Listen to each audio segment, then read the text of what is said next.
पाण खे पटको ॿधो वॾो, हुन पटको ॿधो ऐं चयो हाणे सेठ खे वञी चयो त इहो पटको मूंखे हुरनि ॿधायो आहे जे लाहे सघींदो त लाहे। हू वियो, जॾहिं सेठ जे साम्हूं उहो पटको ॿधी करे त हुन ॿाहूं ॿधियूं, चई बाबा इहो पटको बि तोखे आयो, हिन कपिड़े जा ॾिनल पैसा बि तोखे आया ऐं ॿिया बि पैसा ॾियूं था, असांखे को पनाह खपे। चइजो त असां बाबा असां कुझु न कंदासीं। त इहे केतिरनि ग़रीबनि जूं ॿाहिरि कनि था। ऐं इन मां अंदाज़ो कयो त हू जॾहिं हिकिड़े घर में फुर कनि था त उतां हिकिड़ी छोकिरी अगवा कनि था। छोकिरी हिननि जी सचाइनि खे ॾिसी करे बच्चू सां प्यार करे थी ऐं बच्चू बादशाह हुन सां शादी करे थो, जेको पंहिंजे दोस्त वटि हुन छोकिरी खे रहाए थो। ऐं जॾहिं हिन जा सभई साथी हिकु हिकु थी गिरफ़्तार कया वञनि था ऐं मारिया वञनि था ऐं बच्चू गिरफ़्तार नथो थिए त हू हुन छोकिरी खे गिरफ़्तार करे था अचनि ऐं बच्चू खे मैसेज था कनि त जेकॾहिं हिन छोकिरी खे छॾाइणो थिए त पंहिंजी गिरफ़्तारी ॾिए। ऐं उहो अची गिरफ़्तारी ॾिए थो ऐं हुनखे फांसी जी सज़ा ॿुधाई थी वञे। कुझु साल शायदि हिन ॿियनि खां उहो कंडो बि हिते मौजूदु हुयो, जंहिं कंडे में हुन बच्चू खे फाही ॾिनी वई। पर फाही ॾियण खां पहिरियां हुन खां हिकिड़ी आख़िरी ख़्वाहिश पुछी वई। हुन चयो त आख़िरी ख़्वाहिश मुंहिंजी आहे त आउं पंहिंजी हुन घरवारी सां मिलणु थो चाहियां।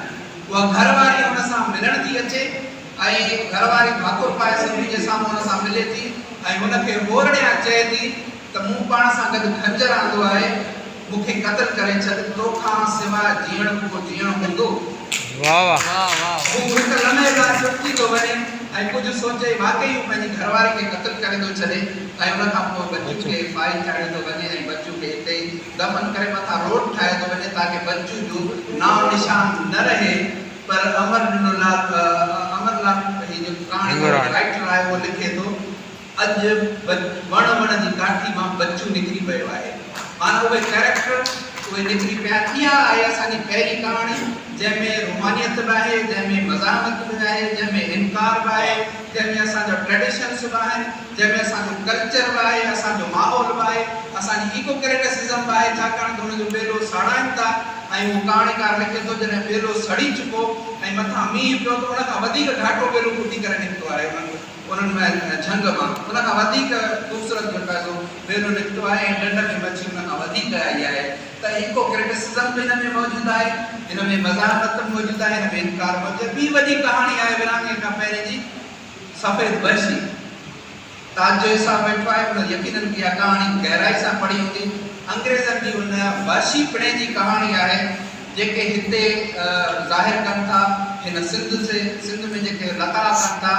ऐं हुनजो जेको मलाह कैरेक्टर आहे उहो जॾहिं पंहिंजी महबूबा जे घर वञे थो ऐं दर जी भिती मां ॾिसे थो त पोइ फौजी आहे अंग्रेज़, हुन छोकिरी खे बांह मां वठो बीठो आहे ऐं हुनखे चुमियो थो ॾिए ऐं हुनजे पीउ खे ॾिए त हिन जा 5 रुपया ॾींदुसि तोखे।